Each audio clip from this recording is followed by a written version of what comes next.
이에 예수께서 이르시되 아버지 저들을 사하여 주옵소서 자기들이 하는 것을 알지 못함이니이다 하시더라. 그들이 그의 옷을 나눠 제비 뽑을세. 아멘. 어떤 목사님이 성경 공부를 하다가 이제 용서에 관련된 성경 공부를 하다가요, 그 성도님께 질문을 하나 했습니다. 여러분, 우리가 하나님께 용서를 받기 위해서 어떻게 해야 됩니까? 그랬더니 한 분이 손을 들고 이야기합니다. 먼저 죄를 지어야 됩니다. 죄가 있어야 용서를 받지요. 그러더랍니다. 여러분, 하나님 앞에서 죄인이 아닌 사람이 누가 있겠습니까? 우리 모두는 하나님 앞에 죄인입니다. 그러나 하나님이 용서해 주셔서 자랑스러운 하나님의 백성이 되었습니다. 하나님의 용서의 은혜 안에서 새 생명을 입었고 가정을 꾸리고 아름다운 예봉교회에 나와서 행복한 신앙생활을 하고 있는 것입니다.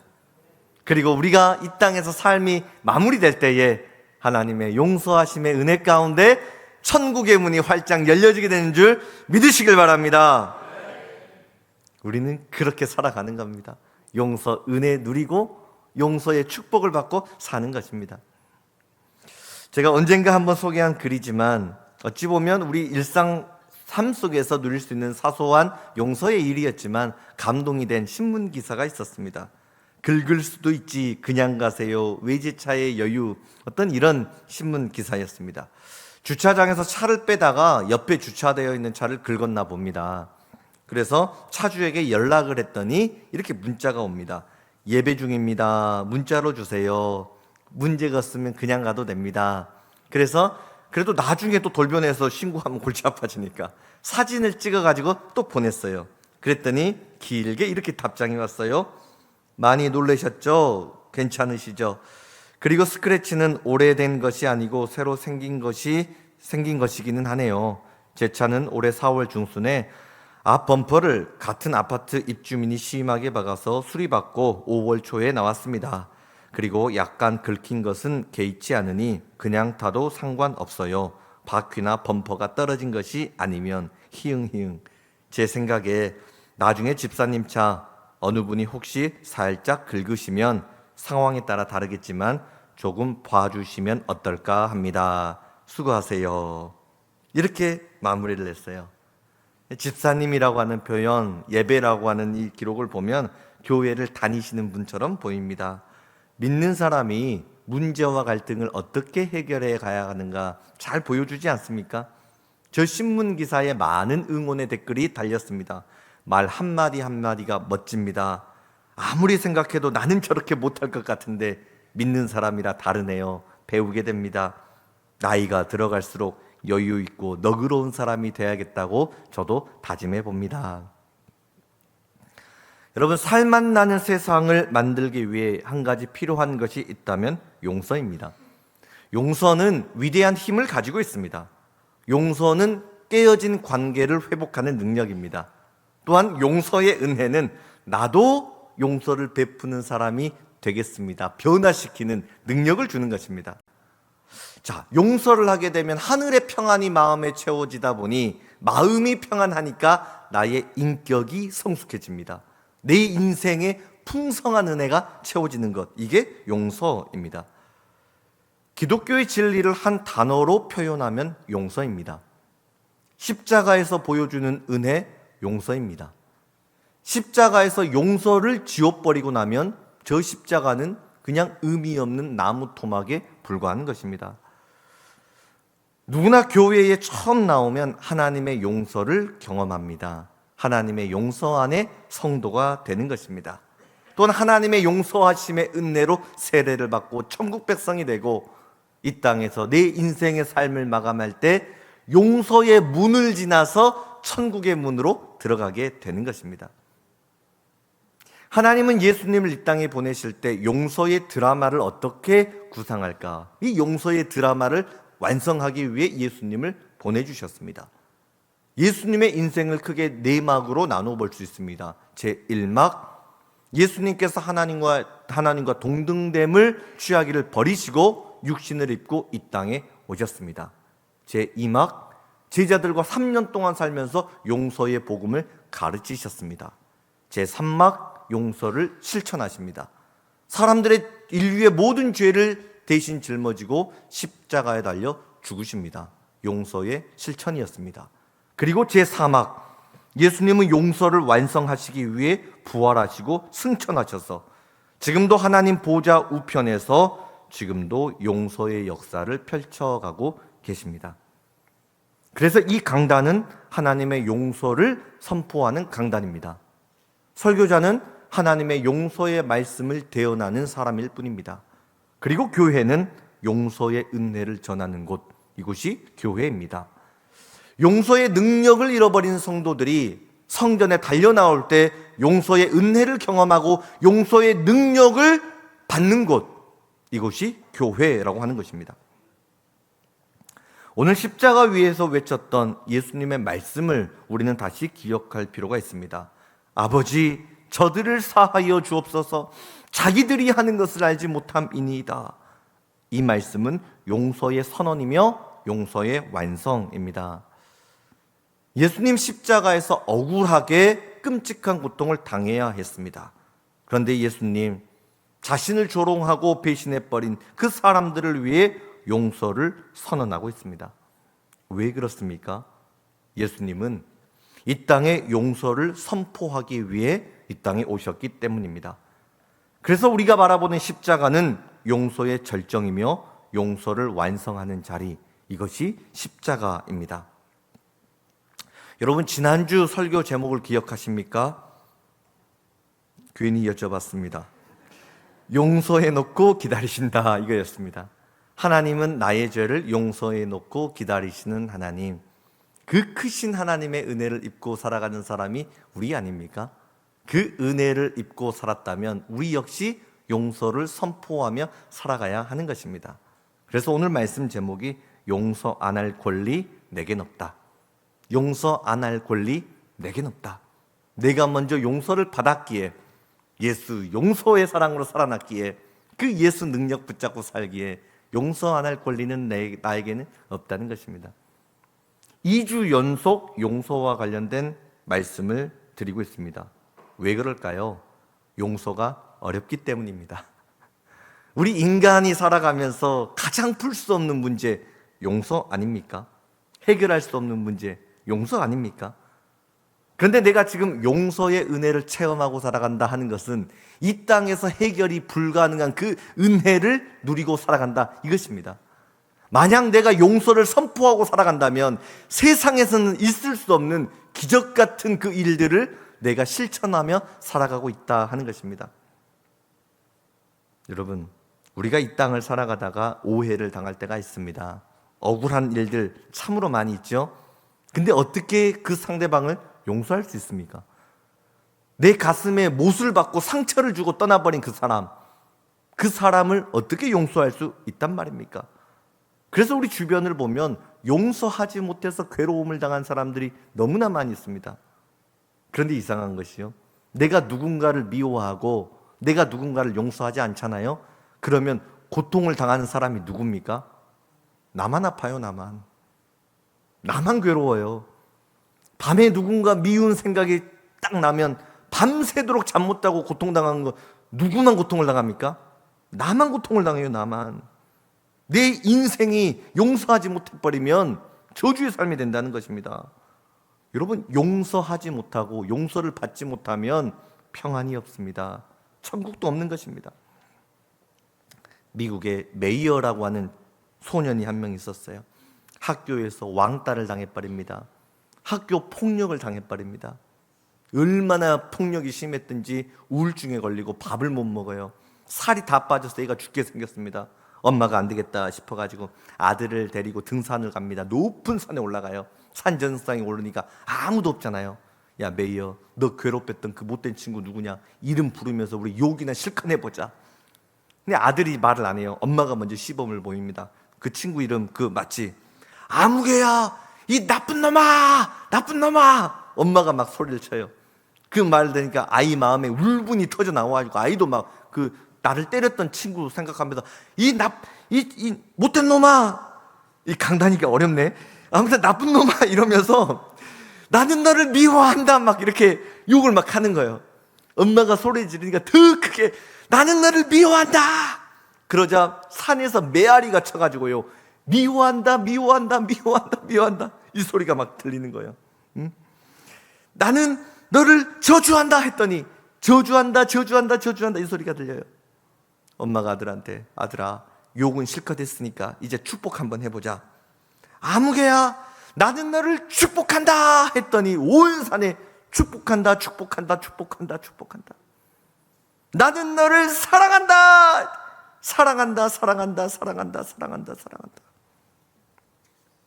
그 축복의 메아리를 들으며 엄마가 아들에게 마음을 치료하며 말합니다. 메이어, 친구들 용서하자. 그리고 친구들 축복하자. 용서하고 축복하면 너의 마음속에 축복의 메아리가 울려 퍼질 것이다.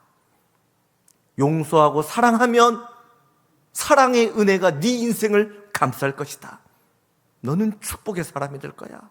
너는 소중한 사람이야. 그 어머니의 지혜로운 가르침에 아들의 마음이 치유되고 회복이 됩니다. 성품이 바다처럼 넓어져 버립니다. 아이인데 그 아이가 한 가지 결단합니다. 하나님, 저는 평생 하나님 앞에 설 때까지 미워하는 사람 없도록 살겠습니다. 그 아이의 인생의 모토가 되어버립니다. 그 아이가 넓은 성품을 가지고 건강하게 자라나서 차렸던 영화 회사가 MGN, 메트로 골드윈 메이어입니다. 자기 이름을 넣어서 메이어라고 했습니다. 지금 아마존이 인수를 하겠지만 미국의 대표적인 영화사, 우리가 영화 볼 때 사자가 어흥 한번 하고 나오는 장면 있죠? 그 영화사를 메이어가 차린 것입니다. 1년의 매출이요 12억 달러라고 합니다. 12억 달러면요 1조 7천억입니다.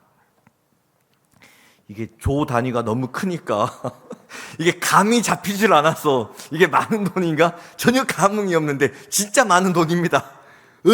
이게 조 단위의 돈을 벌어버린 겁니다. 떡 벌어지는 돈. 어머니의 용서의 가르침, 그것이 메이어의 인생을 미국 최대의 영화 시장의 사장의 자리까지 이끌어간 것 아닙니까? 우리도 용서를 하고 싶습니다. 그런데 그게 안 돼요. 어떻게 해야 용서할 수 있을까요? 우리가 용서를 하려고 할 때 먼저 알아야 하는 것이 용서는 하나님의 성품이라는 것입니다. 용서는 사람의 것이 아닙니다. 인간에게는 용서의 마음이 없어요. 그런데 내가 지금 누군가를 용서하고 살아간다, 이것은요 하나님의 성품이 내 안에 있다는 증거입니다. 하나님이 내 인생에 함께한다는 증거가 되는 것입니다. 반대로 미움은 사탄의 것입니다. 내 마음에 미움, 원망하는 생각이 가득 채워져 있다면 내가 원하든지 원하지 않든지 여러분은 사탄의 영향력에 붙잡혀 살고 있다 하는 것입니다. 용서는 내 힘으로 불가능합니다. 나의 의지로도 안 되는 게 용서입니다. 용서는 하나님의 성품이기 때문입니다. 그래서 여러분, 우리는 기도해야 됩니다. 기도하면 하나님의 성품이 주어집니다. 성령의 기름 부으심이 넘치게 되는 것입니다. 누가 용서를 할 수 있습니까? 기도하는 사람이 용서를 할 수 있는 것입니다. 그래서 예수님은 오늘 본문을 보면 이에 예수께서 이르시되 아버지, 아버지의 이름을 부르짖습니다. 왜냐하면 아버지 하나님이 예수님을 이 땅에 보내실 때 예수, 너는 용서의 사명을 가지고 용서의 사명을 완수해야 된다, 이 사명을 주시고 예수님을 이 땅에 보내셨기 때문입니다. 내가 하나님을 믿는 하나님의 자녀가 되어서 예수님을 증거하는 사람이 되어서 살아간다면 이 땅에서 반드시 이루어야 되는 사명, 그것은 바로 용서의 사명이라는 것입니다. 마음속에 도저히 용서할 수 없는 어떤 한 사람이 지나갑니까? 여러분, 그 사람 위에 기도해 보셨습니까? 예수님은 마태복음 5장 나는 너희에게 이르노니 너희 원수를 사랑하며 너희를 박해하는 자를 위하여 기도하라. 예수님이 십자가에 못 박혀 죽으십니다. 그때 우리 예수님 머릿속에 얼마나 많은 사람들이 지나갔겠습니까? 3년 동안 제자들을 사랑했는데 예수님을 배신하고 떠나버린 제자들을 생각할 때 예수님 마음에 얼마나 분노가 치밀어 올랐겠습니까? 스승을 은삼십냥에 팔아버린 정말로 못된 사람 가룟 유다의 얼굴이 십자가의 고통 가운데 머릿속에 스쳐 지나갑니다. 예수님이 호통과 함께 절규를 하십니다. 아버지여, 가룟 유다를 용서하여 주옵소서. 수제자라고 사랑했던 베드로, 예수님의 자랑이었던 베드로, 그러나 나는 예수를 알지 못한다고 3번이나 저주하면서 예수님을 부인했던 그 베드로의 얼굴이 떠오를 때, 아버지여, 베드로를 용서하여 주옵소서. 예수님이 왕이라도 되실 줄 알고 호산나 호산나 노래를 부르며 예수님을 찬양했던 군중들, 그러나 제사장의 꾀임에 넘어가서 예수를 십자가에 못 박아라, 온갖 조롱의 말을 쏟아놓았던 무수히 많은 백성들의 얼굴이 떠나갈 때마다 아버지여, 저 어리석은 군중들을 용서하여 주옵소서. 예수님은 하나님의 이름을 부르짖으며 기도하며 우리의 죄를 용서하신 것입니다. 여러분, 우리가 어떻게 용서할 수 있습니까? 기도입니다. 기도가 용서를 가능케 합니다. 내가 누군가를 아직까지 도무지 용서할 수 없다면 그 이유는 하나밖에 없습니다. 그를 위해 충분히 기도하지 못했기 때문입니다. 용서하는 삶을 원하십니까? 기도의 승리자가 되어야 하는 것입니다.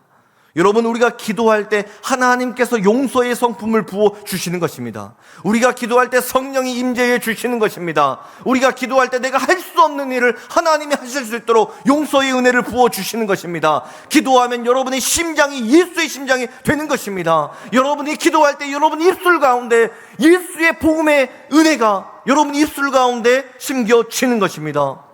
기도가 용서의 능력입니다. 기도하면 하나님이 우리와 함께 해주십니다. 내가 할 수 없는 그 일, 용서하는 일, 기도할 때 하나님이 이룰 수 있도록 은혜를 베풀어 주십니다. 두 번째로, 또 어떻게 해야 용서가 가능할까요? 용서의 두 번째는 자신의 무지를 인정하라입니다. 자신의 무지를 인정하라. 여러분, 나 혼자 상처를 받는 것 아닙니다. 나도 누군가에게 상처를 주며 살거든요. 그런데 모든 사람들은요, 다 내가 상처를 받았다 이렇게 이야기를 합니다. 우리가 공동체를 이루고 살아갈 때 일방적으로 상처를 받고 그런 게 흔치는 않습니다. 내가 상처를 받지만 상처를 주게 만드는 원인이 나에게 있을 때가 참으로 많이 있습니다. 저는 제 아내 이한나 사모 놀리는 게 너무 즐거워요. 하루에 한 번은 놀려야 잠이 와요. 놀리면 반응을 보이는데 그게 재밌어요. 그래서 또 놀리거든요. 근데 제가 이제 장난이 심해지면 아내가 상처를 받잖아요. 상처 받으면 저한테 뭐라고 합니다. 뭐라고 하면은 목사님한테 뭐라 하네? 제가 그래요. 그러면 집에서 그런 말 하지 말라 그랬지. 그러면서 이제 또 골이 나가지고 막 저한테 막 이것저것 막 잔소리를 합니다. 그렇게 막 한두 마디 계속 듣다 보면, 쌓이다 보면 저도 어느샌가 장난으로 시작했는데 이게 마음이 서운해져 버리거든요. 제가 아내의 이야기를 들으면 제가 상처를 받지만 상처를 주게 된 첫 시작이 누구한테 있었어요? 저한테 있었잖아요. 저한테. 여러분, 우리가 그렇게 살고 있지 않습니까? 남편이 상처를 주었지만 때로는 상처를 주게 만든 원인이 아내에게 있을 때가 있다는 것입니다.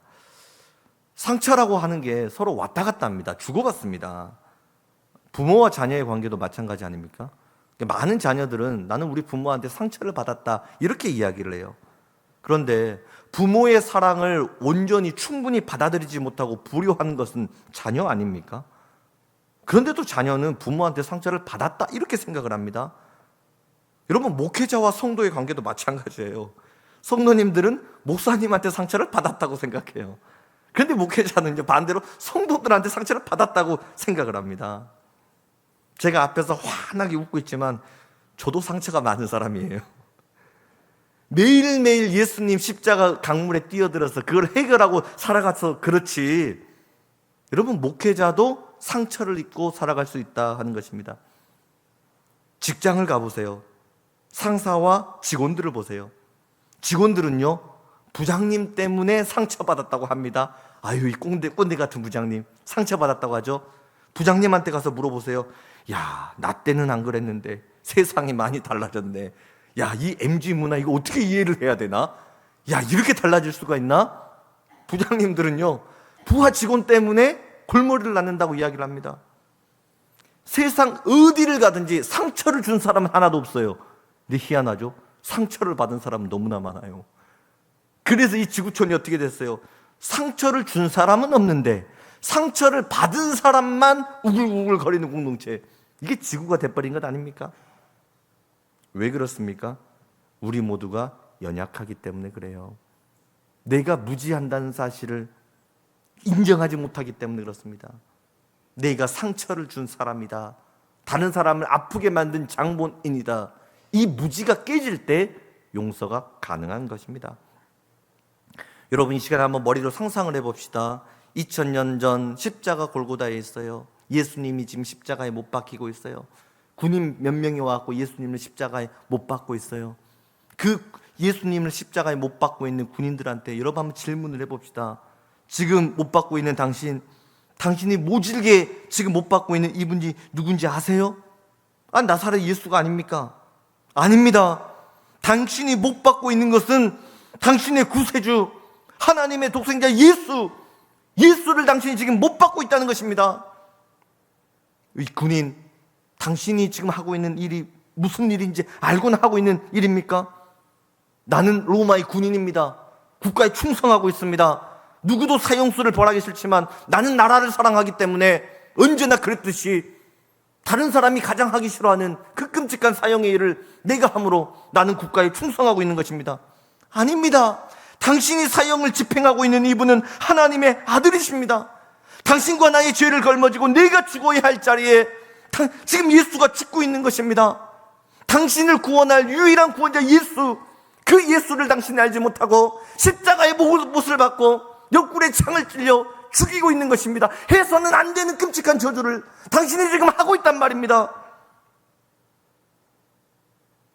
그래서 사도 바울이 이렇게 이야기합니다. 만일 알았더라면 영광의 주를 십자가에 못 박지 아니하였으리라. 예수가 누구인지 알았더라면 십자가에 못 박지 않았다는 것입니다. 하나님이 누구이신지 모르기 때문에 그 무지가 독생자 예수를 십자가에 못 박아 죽였다 하는 것입니다. 오순절날 수많은 사람들이 모였을 때 베드로가 설교를 했습니다. 사도행전 3장 17절, 형제들아 너희가 알지 못하여서 그리하였다. 너희가 알지 못하여서 너희가 무지에 잡혀 있어서 예수를 못 박았다는 것입니다. 여기에서 너희가 알지 못했다 이 단어가요, 예수님이 누가복음에 기도하는 아버지여 저들을 사하여 주옵소서, 자기들이 하는 것을 알지 못합니다. 여기서 자기들이 하는 것을 알지 못합니다. 똑같은 단어입니다. 그래서 베드로가 무지를 회개하라고 요청했을 때 수많은 군중, 한 번에 3,000명의 사람들이 나와가지고 회개를 합니다. 설교를 하는데 한 사람이 단 위에 뛰어옵니다. 나는 그냥 평소처럼 길을 걸어가는데 누군가 사형수 한 명이 매달리겠지. 나는 그분이 예수인 줄 몰랐습니다. 그래서 사형수 저주받아라 저주를 해버렸는데 나의 죄가 용서를 받을 수 있겠습니까? 당신의 무지를 하나님 앞에 회개하십시오. 예수님의 수염을 뜯어버리고 오른쪽에 못을 박았던 군인이 바로 나였습니다. 나의 죄가 용서를 받을 수 있을까요? 너희가 회개하여 각각 예수 그리스도의 이름으로 세례를 받고 죄사함을 받으라. 그리하면 성령의 선물을 받으리니. 예수님 발에 못을 박았던 군인이 나였습니다. 내가 용서받을 수 있을까요? 너희가 회개하고 성령의 충만을 받을지어다. 예수님을 조롱하고 같이 멸리관을 찌른 사람이 저였습니다. 저는 구원받을 수 있을까요? 너희가 회개하고 성령의 충만을 받을지어다. 누가 예수님을 십자가에 못 박았습니까? 이 시간 예배를 드리는 나 자신이 예수님을 십자가에 못 박은 장본인이 아니란 말입니까?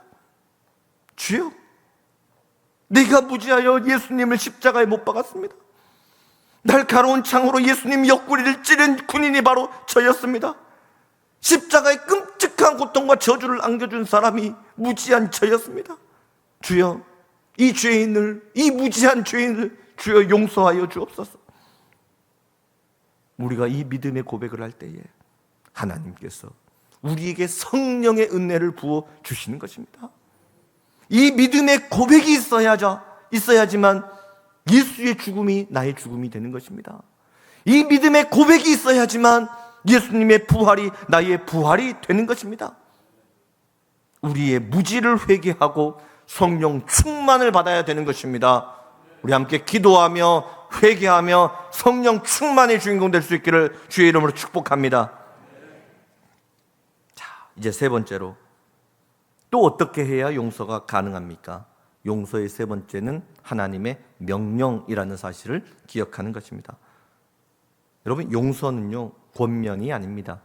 성경에서 우리에게 용서를 할 때 좀 용서를 하세요 부탁하지 않습니다. 용서하라고 우리에게 설득하지도 않습니다. 용서해라, 명령입니다. 하나님의 명령입니다. 베드로후서 1장 4절을 보면 세상에서 썩어질 것을 피하여 신성한 성품에 참여하는 자가 되게 하려 하셨다. 신성한 성품에 참여하는 사람, 원문을 보면은요 하나님이 우리에게 하나님의 성품을 나누어 주셨다, 이 뜻입니다.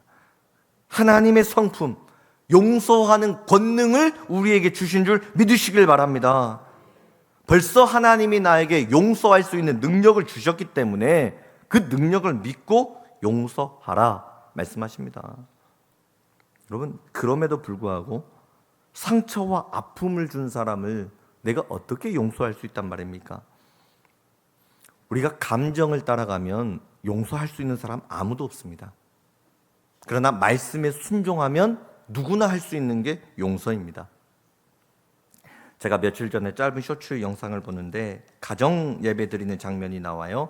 어떤 장로님 가정이었는데 이제 장로님이 부부싸움을 했나 봅니다. 이게 마음이 상하니까 별로 예배 드릴 그런 감정이 안 생기겠죠.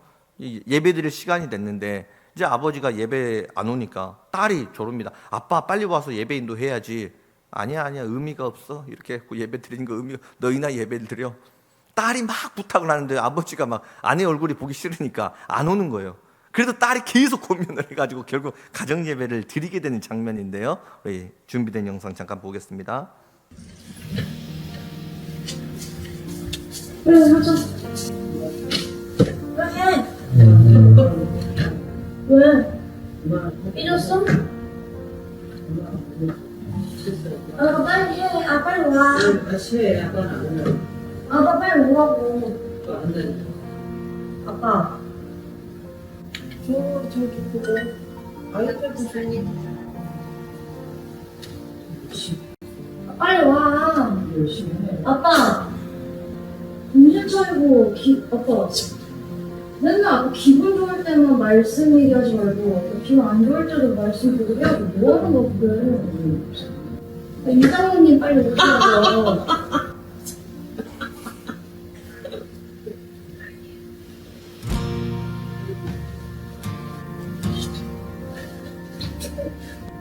말씀을 내 감정대로, 내 생각대로, 내 상황대로 보지 않게 해달라고.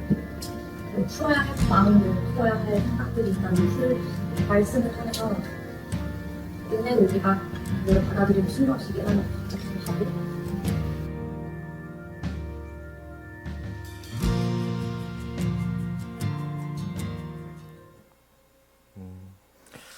여러분, 내 감정 따라 드리는 예배가 아니라 말씀에 순종해서 하나님 앞에 나가면 예배의 문이 열립니다. 감정이 아니라 말씀에 순종해서 엎드리면 깨어진 관계가 회복되고 가정이 복음 안에서 하나가 되는 것입니다. 여러분, 용서가 똑같습니다. 감정으로는 쉽지 않지만 용서해라, 하나님 말씀에 순종하면 용서가 가능해집니다. 하나님은 감정 따라 용서하라 이런 말 하지 않습니다. 내 의지를 가지고 용서해라 그 말도 하지 않습니다. 왜요? 불가능하기 때문에 그래요. 내가 내 마음, 상한 마음 가지고 용서하려고 기도하면 어떤 기도가 나온지 아세요? 하나님, 저 아프게 한 저 사람 더 힘들게 해주세요. 벌을 내려주세요. 이 정도 수준밖에 기도가 안 나오는 게 우리 아닙니까? 여러분, 예수님도 용서가 쉽지 않았던 것 같아요. 다시 한번 본문 34절을 보니까 아버지여 저들을 사하여 주옵소서. 헬라어에는 시제가 있는데요, 사하여 주옵소서, 저 단어가 현재 진행형으로 되어 있습니다. 계속 기도했다는 거예요. 계속 기도했다는 거예요. 누군가 왼손에 못을 박아버릴 때 그 고통이 쓰리고 아파가지고 아버지, 왼손에 못 박는 이 사람을 용서해 주세요. 가시 면류관 씌워놓고 조롱할 때 하나님 저들을 또 용서해 주세요. 발에다가 누가 못을 박아버렸대. 하나님 내 발에 고통 주는 저 사람 또 용서해 주세요. 예수님이 계속 용서를 선포했다. 계속 기도했다. 현재 진행형으로 기도를 하고 있다는 것입니다. 여러분, 용서는 하나님의 명령입니다. 상대방을 용서할 감정이 생길 때 용서해라, 그게 아니에요. 여러분, 용서는 명령입니다. 하나님의 말씀에 우리가 할 수 있는 유일한 대답은 예, 순종하겠습니다. 이것뿐입니다. 순종은 의지적인 문제죠. 만약에 용서의 문제를 감정으로 접근을 해버리면 용서할 수 있는 사람 전 세계 한 명도 없습니다. 그러나 하나님 말씀이기에 말씀에 순종하면 누구나 할 수 있는 게 용서라는 것입니다. 여러분은 예수님이 여러분의 구세주심을 믿으십니까? 예수가 나의 구주가 된다라고 믿는다면 그 주님 앞에 할 수 있는 일은 예, 주님 순종하겠습니다. 이것뿐입니다. 여러분은 하나님이 창조주 하나님이심을 여러분 믿으십니까? 그 창조주 하나님이 말씀하십니다. 용서하라. 용서하라. 그 주님 앞에 순종하는 것이 우리의 믿음이라는 것입니다. 자, 그러면 우리가 여러분 몇 번까지 용서를 해야 될까요? 율법에 의하면 랍비 예후디가 사람이 한 번 잘못하면 용서된다. 자, 2번까지 인내하며 용서 가능한다. 3번, 하나님을 믿기 때문에 어쩔 수 없이 3번까지는 용서한다. 그러나 4번 죄를 지었다. 그건 용서할 필요가 없다. 여러분, 이게 우리의 모습 아닙니까? 우리가 똑같은 실수했는데 3번까지 화 안 내고 참아도 대단하다 말합니다. 4번, 5번 가버리면요, 야, 상종할 사람이 못 되네. 베드로가요, 유대 랍비보다 더 넉넉한 마음을 가지고 예수님한테 칭찬받겠지 생각하며 이렇게 질문을 했습니다. 예수님, 다른 사람이 잘못했을 때 한 7번까지 용서하면 괜찮을까요? 칭찬받을 줄 알고 질문한 거예요. 예수님 뭐라고 하십니까? 7번뿐 아니라 7번을 70번까지 할지니라. 여러분, 이 말은요 490번 용서해라 그 뜻이 아닙니다. 나의 죄를 무한정으로 용서해 주시는 하나님의 사랑을 보여주는 말씀이라는 겁니다.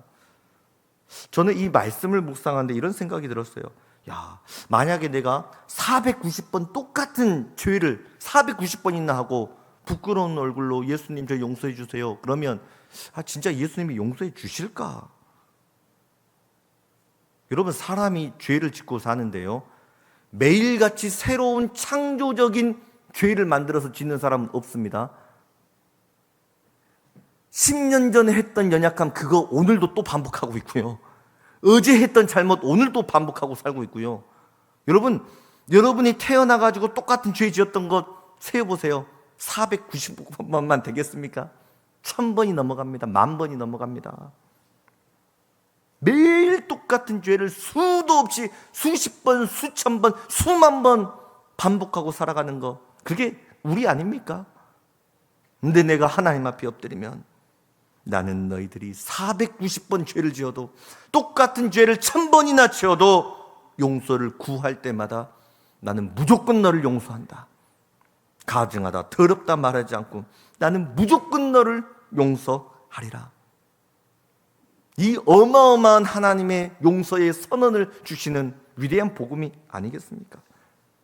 우리가 먼저 하나님의 무한한 용서를 받은 사람입니다.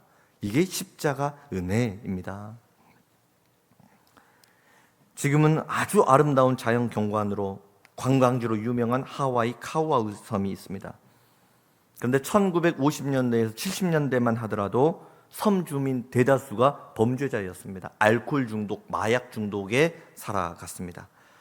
이때 에이미 워너라고 하는 한 심리학자가 사람은 환경에 따라서 그의 미래가 결정된다, 이런 가설을 세우고 논문을 씁니다. 논문에는 정확한 데이터가 있어야 되기 때문에 카우아이 섬에서 태어난 201명의 아이들을 40년 동안 추적 관찰합니다. 201명의 아이들의 부모는 대부분 도박이나 범죄자였습니다. 아니나 다를까 불우한 환경 속에서 태어난 아이들 40년이 지나 보니까 안타깝게도 그들의 부모처럼 알코올 중독, 마약 중독, 범죄에 연루되어서 감옥에 갇혀 있는 아이들이 태반이었습니다. 그런데 유독 201명의 아이들 중에 71명의 아이들은 이 불우한 환경을 이겨내고 의사가 되고 목회자가 되고 사람을 살리는 사람이 되었습니다. 아니 어떻게 이런 일이 가능했지? 조사를 해보니까 이 71명의 아이들에게는 한 가지 공통점이 있었는데 그건 바로 아주 어린 시절 부모님에게 무조건적인 사랑을 받아본 경험이 있는 아이들이었습니다. 부모에게 받은 무한한 사랑이 그 자녀가 엇나가려고 할 때마다 그 삶을 지켜준 능력이 된 것입니다. 그 부모님의 사랑이 자녀들로 하여금 이겨낼 수 없는 불우한 환경을 이겨내게 하고 해낼 수 없는 불가능한 일들을 가능으로 바꾸는 능력이 되었다 하는 것입니다. 여러분, 이 자리에 모인 우리 모두는 예수님으로부터 무조건적인 사랑을 받은 하늘의 백성, 천국 백성인 줄 믿으시길 바랍니다. 우리는 무조건적인 용서를 받았습니다. 하나님의 한량없는 무조건적인 은혜를 받았습니다. 하나님이 나를 용서해 주셨기에 지금 내가 살고 있는 것입니다. 예수님이 나를 용서해 주셨기 때문에 나에게 행복이 주어져서 살아가고 있는 것입니다. 성령님이 용서의 은혜로 나와 함께 하시고 인도해 주시기 때문에 우리의 미래는 언제나 밝은 것입니다. 복음의 절정은 용서입니다. 복음의 가장 큰 축복은 용서입니다. 만약 우리가 용서하지 못하고 지금 이 말씀을 듣는 이 순간에도 용서하지 못하고 미워하는 누군가가 있다면 여러분 죄송합니다. 여러분의 믿음은 잘못된 것입니다. 여러분이 예수를 잘못 믿고 있는 것입니다. 여러분은 신앙생활을 잘못하고 있는 것입니다. 아직도 용서의 문제를 해결하지 못하고 마음속에 미움이 가득 차여 있다면 죄송합니다. 여러분의 인생은 잘못된 인생인 것입니다. 여러분, 오늘 이 시간 우리에게 가장 필요한 것이 무엇입니까? 하나님, 제 몸이 너무 많이 아파요. 제 몸을 좀 고쳐주세요. 하나님 이 시간 말씀하십니다. 아니다. 너에게는 용서가 필요하다. 용서가 네 몸을 치료하는 능력이 되어줄 것이다. 하나님, 외로워요. 마음을 나눌 사람이 없어요. 친구가 없어요. 아니다. 너에게 정말로 필요한 것은 현재 있는 친구를 용서하는 일이다. 그 친구로부터 용서를 받는 일이다. 발이 없는 사람에게 신발이 무슨 소용이 있겠습니까? 앞을 볼 수 없는 사람에게 안경이 무슨 의미가 있단 말입니까? 주님의 백성도 마찬가지입니다. 용서하지 못하고 돈을 벌게 되면 악한 영향을 미치게 되는 것입니다. 용서를 체험하지 못하고 친구를 얻어버리면 서로가 서로에게 상처를 남길 뿐입니다. 용서에는 조건이 없습니다. 내가 누군가를 용서할 때 군말을 붙이지 마세요. 나는 용서하고 싶지 않은데 하나님이 용서하라고 하니까 어쩔 수 없어서 용서합니다. 여러분, 조건을 붙이면 용서가 아닙니다. 나는 당신을 용서합니다. 그러나 당신이 과거에 나에게 이런 상처를 줬기 때문에 나도 그렇게 한 것입니다. 변명을 붙이면 용서가 아닙니다. 하나님이 나를 용서하실 때 어떻게 용서하셨습니까? 조건을 붙이고 용서했습니까? 사족을 달고 나를 용서했습니까? 아무런 말도 하지 않았습니다. 아무런 변명도 하지 않았습니다. 무조건 나를 용서해 주셨습니다. 무조건적인 용서의 은혜를 받은 사람, 그가 나 아닙니까? 1만 달란트 탕감할 수 없는 용서를 받은 사람, 그게 나 아닙니까? 내가 조건 없는 사랑을 받고 조건 없는 용서를 받았기에 나 역시 이웃을 무조건적으로 용서하는 것입니다. 용서는 현재 진행형입니다. 오늘 설교 듣고 나서 집에 가서 집안 분위기 보고 아내 기분 보고 나서 좀 용서를 해줄까? 그게 아니에요. 지금 당장 용서하는 것입니다. 여러분, 눈을 한번 감아보세요. 머릿속에 떠다니는 사람이 있습니까? 용서하기 힘든 사람이 있습니까? 믿음으로 선포하세요. 주님, 저 사람을 용서합니다. 성령 하나님이 이 시간 여러분을 도와주십니다. 지켜주십니다. 그 용서의 문제가 해결되지 않아서 문득문득 인생에 서운한 감정이 몰아치고 나를 괴롭게 만들었던 그 저주에서 하나님은 지금 당신을 해방시켜 주기를 원하십니다. 용서해야 당신이 삽니다. 용서해야 당신의 가문이 새로워지는 것입니다. 용서하면 하나님이 여러분을 축복해 주십니다. 내 힘으로 안 되지만 주님 도와주옵소서. 용서를 선포합니다. 선포합니다. 강구하십시오. 하나님이 여러분을 도와주실 것입니다. 제가 오늘 이 말씀을 준비하면서, 이 용서의 설교를 준비하면서 기도를 했습니다. 하나님, 오늘 이 설교가 내 입술의 설교가 아니라 내 삶의 설교가 되게 해 주십시오. 내 인격의 설교가 되게 해 주십시오. 내 신앙 고백의 설교가 되게 해 주십시오. 그렇게 기도하며 말씀을 준비했습니다. 그리고 두 가지 사실을 묵상해 봤습니다. 첫 번째, 나는 정말 하나님께 조건 없는 용서를 받은 사람인가? 아멘. 믿음으로 고백하고 설교를 준비했습니다. 그리고 또 한 가지, 나는 정말로 내 마음에 미워하는 사람이 없는가? 나에게 상처 준 사람을 나는 정말로 용서하고 이 말씀을 준비하고 있는가? 묵상을 해보는데 참 용서를 해야 될 사람이 참 의외의 사람이다, 이걸 알게 됐습니다. 한 가지 머리가 생각이 스치는데요, 감수성이 예민했던 청소년 시절에 학교 선생님이 전 학우들 앞에서 저를 한번 망신을 준 적이 있어요. 애들이 까까까 웃었는데 그게 얼마나 저한테는 좀 부끄러웠던 기억이었던 것 같아요. 그때부터 그 선생님이 미워지더라고요. 그 선생님 수업도 듣기 싫고 얼굴도 보기 싫고, 내가 어른만 돼봐라 찾아가서 복수해야지, 그런 생각들이 막 있었는데, 잊어버린 줄 알았는데 그 공개적으로 망신당했던 그게 막 남아있더라고요. 기도했어요. 하나님, 학창시절 나한테 망신을 줬던 그 선생님을 용서합니다. 그리고 또 가만히 묵상을 해봤어요. 그랬더니 또 한 이미지가 스치는데, 제가 여기 오기 전에 마음 다해 사랑했던 교우 한 사람 얼굴이 떠오르더라고요. 제가 진짜 가족처럼 생각하고 정말 열심히 기도하고 함께 신앙생활을 했는데 저한테 상처를 주고 교회를 떠나버렸어요. 그 장면이 머리에 스치더라고요. 하나님, 그 교우를 용서합니다. 여러분, 용서해야 할 사람이 먼 곳에 있는 것이 아닙니다. 바로 여러분 곁에 있는 그 사람을 용서하고 사는 것이죠. 여러분, 미움이라고 하는 것은 너 죽고 나 죽자, 이게 미움입니다. 그러나 용서는 너도 살고 나도 살자, 상생의 철학, 이것이 용서입니다. 우리는 손양원 목사님을 한국 기독교 가장 위대한 성자로 인정합니다. 왜 그렇습니까? 자기 아들을 죽인 살인자를 용서하고 양자로 받아주었기 때문입니다. 목사님의 용서가 위대했기 때문에 우리는 손양원 목사님을 성자로 인정하는 것입니다. 용서가 초라한 신앙인은 초라한 신앙인입니다. 그러나 용서가 위대한 신앙인은 위대한 성도가 되는 것입니다. 용서하면 가장 먼저 내가 살아나고 관계가 살아나고 가문이 살아나고 자녀들이 복을 받고 천국의 문이 열리고 인생이 새롭게 살아나는 것입니다. 용서를 결단하고 선포하는 그 시간, 모든 저주는 예수 이름 가운데 끊어지고 천국의 문이 열려지며 성령 하나님이 우리에게 기름 부어 주십니다. 하나님이 우리와 함께 하십니다. 기도하겠습니다.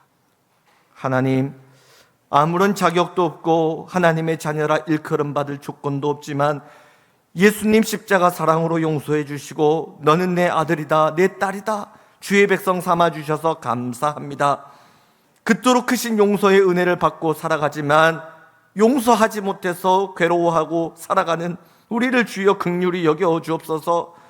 용서는 감정이 아니라 말씀에 대한 순종이라 하셨사오니 주님 말씀 붙잡고 순종하며 용서하기를 결단합니다. 주여, 우리 성도들을 지켜주시고 붙들어 주시고 용서를 선포할 때마다 묶였던 모든 저주와 아픈 상처가 예수 이름 가운데 끊어지게 하여 주옵소서. 자유케 하여 주시옵소서. 하나님, 미움이 아니라 예수님 사랑 가슴에 가득 안고 살아가겠습니다. 사람을 치유하고 깨어진 관계를 회복하며 승리하며 살겠습니다. 주님 감사합니다. 예수님 이름으로 기도드립니다. 아멘.